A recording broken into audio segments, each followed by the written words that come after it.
All right, so today we're going to be talking about artifacts. Now, more specifically, how to get better rolled or god roll artifacts. Now, at the end of the day, there is a nuisance when it comes to leveling up these artifacts because no matter what, no matter how you do it in any way, shape, or form, it's up to Genshin's RNG system to give you whatever substats that you have on that artifact and level up each and every one randomly.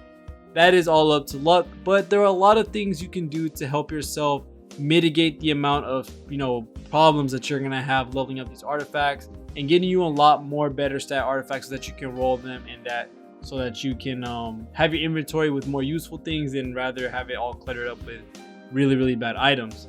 So we're going to be talking about a couple tips, but before that, if you're going to be enjoying this video or if you've been enjoying the content lately with Honkai Star Rail, with upcoming Honkai summons that we're going to be doing once the new patch drops, also with Daya summons when she comes out, there's a lot of things we're going to be doing, and if you're really excited for that or you're enjoying the content, make sure to leave a like and a sub. But other than that, let's get straight to the video. The first tip we're going to do comes with your resin. Now, you only get so much resin a day. And, of course, after you do your weeklies for whatever boss you're doing or all of them, and if you have the materials already when it comes to Mora and XP for, the characters that you want to grind for, or you already have an abundance of it, you're, of course, going to be grinding for talents and artifacts. Now, I do really want to say that go ahead and level up your talents first for whatever character you want, because that is going to make a really big difference in the damage that you get. But of course, if you're watching this video, you're into one specific area, and that is artifacts. As I said, artifacts are on the luck of the draw when it comes to substats, but like I said, there are ways to mitigate this. As you can see, my I'll Hate Them has pretty good artifacts. Not all into crit damage, but it's into stats that he needs. Just because he rocks an Elemental Mastery Sands, he does need that attack. So, having that attack substat, static and percentage is going to help him a lot. Same thing with energy recharge. Almost no stat is wasted, but maybe this one right here and a couple of these static ones over here. But overall, I'll Hate Them is really good with his artifacts. That being said, using your resin most efficiently is going to help you the most when it comes to getting these artifacts, because if you end up going to, let's say, the Viridescent set, if this is right, if you end up going to the Viridescent set, there is 2 artifacts here, of course. With every domain that there's 2 artifacts. You have the Viridescent Verinaire set, which is one of the biggest staples in Genshin, one of the most useful artifacts in the game because of its utility with animal units. This is something that's very important to a lot of characters, and this is the main set that people want to basically farm for.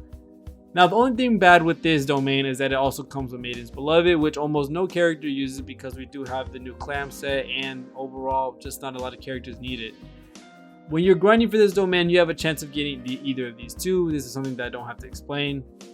And a lot of the times, you might end up getting Maiden's Beloved for your whole stamina for the day or your whole resin for the day.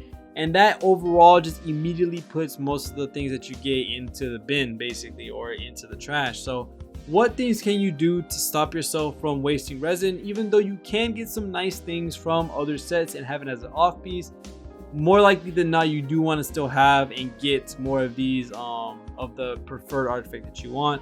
And what's the best way to do this is by doing domains that will help multiple characters throughout your account get what they need. These are 3 different domains that do this, and I'm going to be listing them right now. Domain on Dragon Spine with the Cryo set and the Hydro set is going to be one of those domains, just because Blizzard Strayer is so strong on every Cryo unit, and the Heart of Death set is really good on a lot of different Hydro units.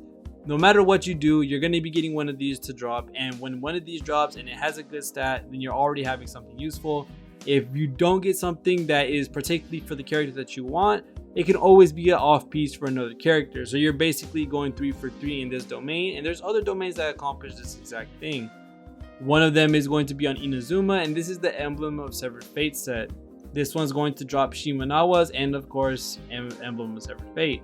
Now, Shimenawa isn't used by a lot of different characters, specifically Yoimi and Hu Tao are one of the more famous when it comes to using the Shimenawa 4-piece. But since Shimenawa has an attack of 18% as its 2-piece, it's possible that you can use this on other characters when you are rocking a 2-piece set, which, that 18% attack increase is going to help no matter what. So Shimenawa having that 2-piece set bonus is going to help a lot. And then, of course, Hu Tao and Yoimiya do use this set in their entirety. Emblem of Severed Fate, one of the best artifact sets in the game, 100%. Almost every character can use this because of how the 4-piece set works, and they give you energy recharge, which every character needs. This is also a super resin efficient domain. It's something that a lot of people can use. And then lastly, we also have the domain that drops the Deepwood Memories and the Gilded Dream set. This is a little bit more different with the other two. The other two are more element specific when it comes to the Dragon Spine domain. The Emblem of Severed Fate set with the Shimenawa are more utility based and something that everyone can use.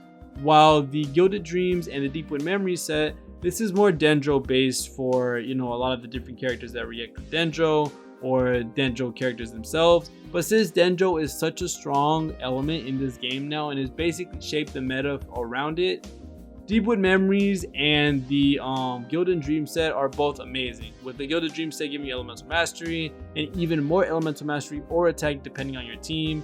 And then the Deepwood Memory set being the Dendro, basically staple piece, giving a Dendro damage bonus. And Dendro Shred whenever you use your skill on an enemy, or burst.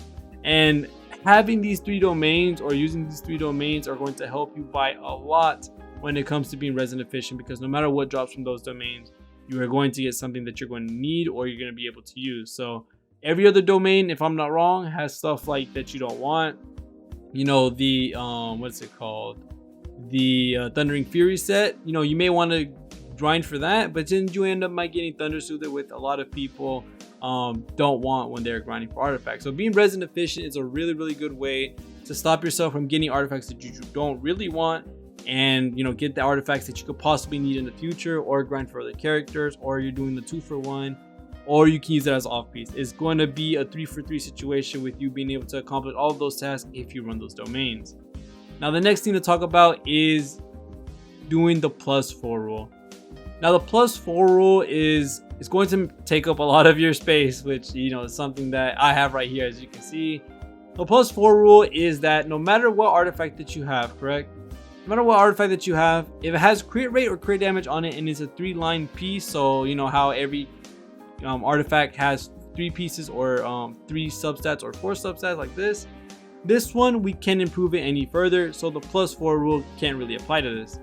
The +4 rule is basically when there's a 3 substat artifact, although it is going to overall in the long run be a lower percentage of crit rate, crit damage, or whatever thing you want, because it does have to roll into that extra substat, there's a possible chance, of course, that you can get crit rate or crit damage if you end up getting one or the other.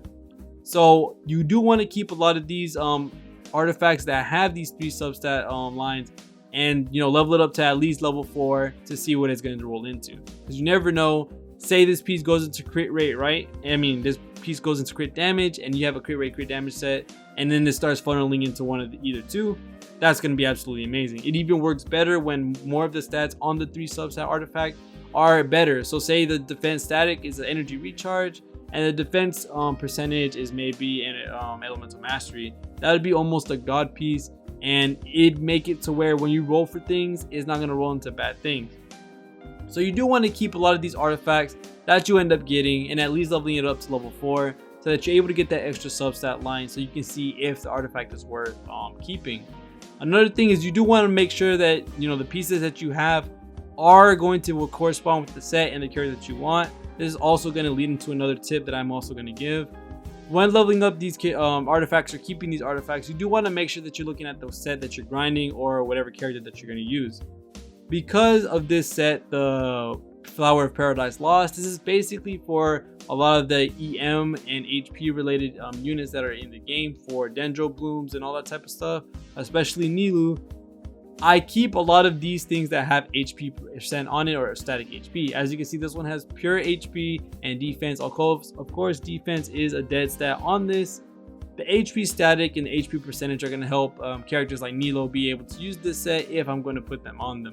So you want to make sure that if it's a damage set, of course you want to have crit rate, crit damage, some ER, elemental mastery. If it's a healer set, some HP percent and energy recharge.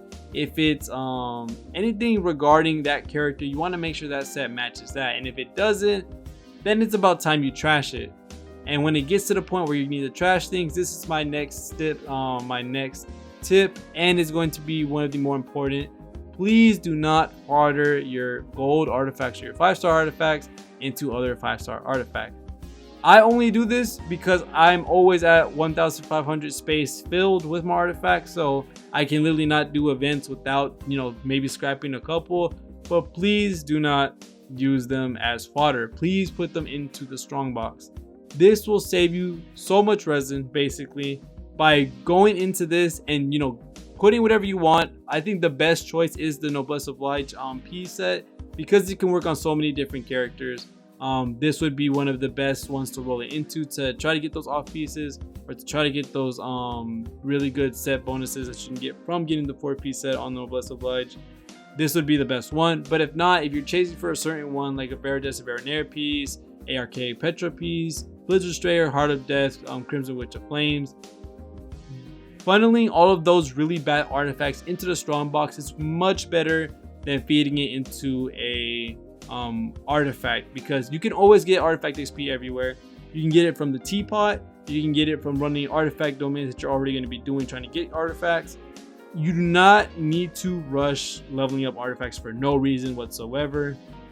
This game is a play at your own pace type of thing, so you can wait a day or two to fully level up that artifact when you can fund all these bad 5 stars into the strongbox, and it's going to help you a lot more, get even more chances to get better artifacts, and maybe give you that one piece that you really needed. So that's pretty much it when it comes to the tips and what you should do with artifacts, because a lot of people like to throw away artifacts, feed artifacts into other artifacts. Strongbox really good artifacts because it has crit rate on it, and then that's it. It doesn't have the force substat as crit damage or something like that. They don't level it up, and then they lose the chance that they could have gotten to do it. Now, of course, if these pieces don't end up rolling well, like this one I leveled up to level 4 and it has 2 defense pieces and elements of mastery crit rate, it could rock into all crit rate, but you don't want to waste all your XP on it, so you can just feed this one into another one. This is the only time you will feed the 5-star artifact into another, is that if you do the +4 rule, there's a majority of dead stats, has a high chance of rolling into the bad stats since there are a large majority of them. You can go ahead and feed this into another artifact, and then use the same process so that you're not wasting these XP that you have in the artifacts into the strongbox, because it doesn't help you any point in putting the XP in there. Just putting another artifact and see what you get there. But other than that, that's going to be it for this video. Thank you guys so much for watching all to the end. Hopefully this helps someone figure out what to do with the artifacts, or how to get better ones when it comes to limiting the chances, or helping increase the chances of getting more artifacts and better artifacts than to scrap and feed all of them into where you're not supposed to. So other than that, thank you guys so much for watching. See you on the next one, and peace.